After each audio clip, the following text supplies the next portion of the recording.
Hi guys! Last week we learnt more about King Neb.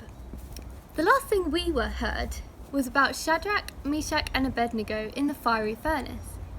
Do you remember how shocked King Neb was when they came out of the furnace alive? That day, King Neb learnt that God could rescue his people. But he still didn't understand that God is the only God and is in control of everything. King Neb was still worshipping false gods, and he even thought of himself as like a god. Well, this next chapter in the book of Daniel is actually a letter from King Neb to everyone in the entire world.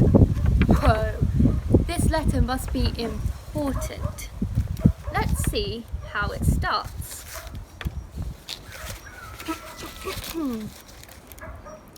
I, King Neb, am pleased to tell you what has happened.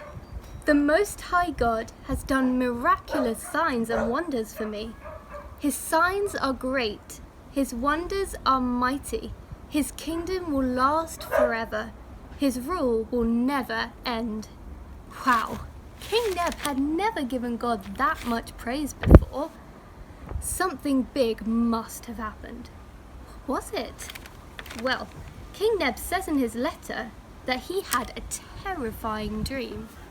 Again, I don't know about you, but I want to know what this dream is. Here's how King Neb describes it.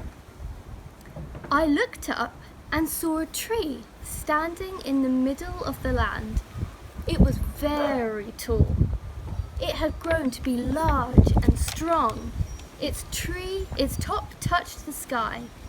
It could be seen anywhere on earth. Its leaves were beautiful. It had a lot of fruit on it. It provided enough food for people and animals. That's a pretty big tree. But then King Neb looked up again and he saw something else. I saw a holy one. He was a messenger. He was coming down from heaven. He called out in a loud voice. He said, "Cut down the tree."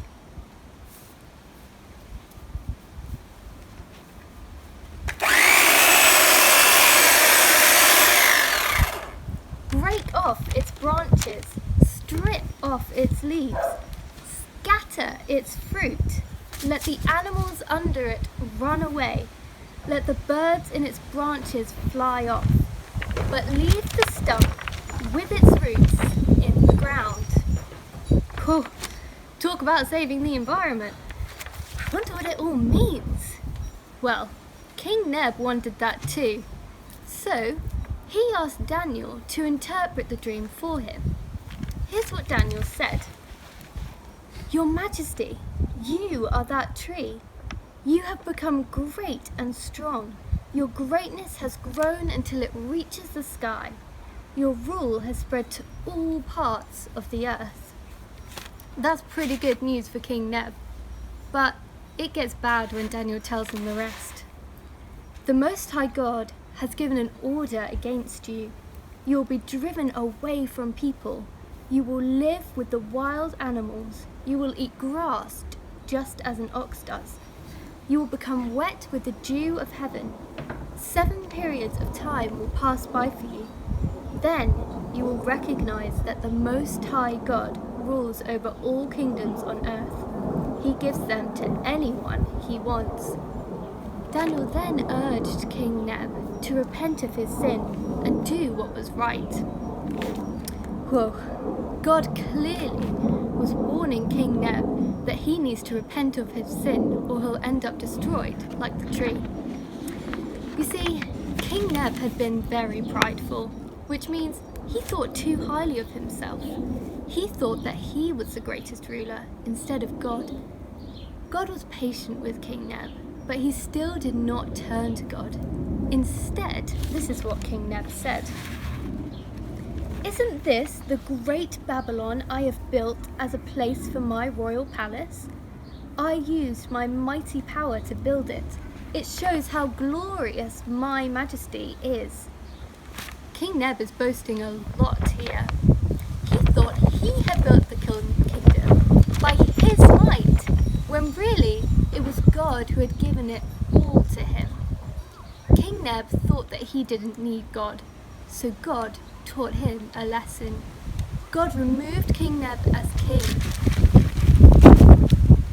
Now, he's just Neb. Then, all that was said about Neb in his dream happened. Listen to this. He was driven away from people. He ate grass just like an ox does. His body became wet with the dew of heaven. He stayed that way until his hair grew like the feathers of an eagle. His nails became like the claws of a bird. Can you imagine living like a wild animal? All Neb ate for 7 years was grass, and all the things that he was proud of were taken away from him. All Neb's nice food, his palace, his family, all gone. Without God, Neb was helpless. But the story does have a happy ending. Do you remember at the beginning of the letter that Neb was praising God? Listen to why that was. At the end of that time, I, Nebuchadnezzar, looked up toward heaven. My mind became clear again. Wow, after 7 years of living like an animal, Neb finally looked to God and recognized that God rules over the whole earth. Neb became humble and turned from his sin. That means that instead of hiding his mistakes, Neb admitted that he had been wrong and said sorry to God. Right away, God forgave him, and God let Neb become king again. We sometimes struggle with pride too. The Bible says God doesn't like it when we're proud.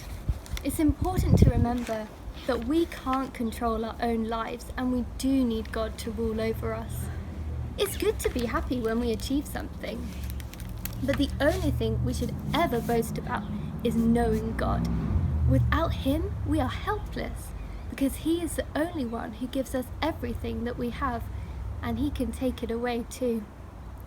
Next time you achieve something great, why don't you try thanking God for giving you the ability to do it? Always remember though, that even when we are proud and we do make mistakes, God will forgive us when we say sorry to Him, and He can help us to live better for Him next time.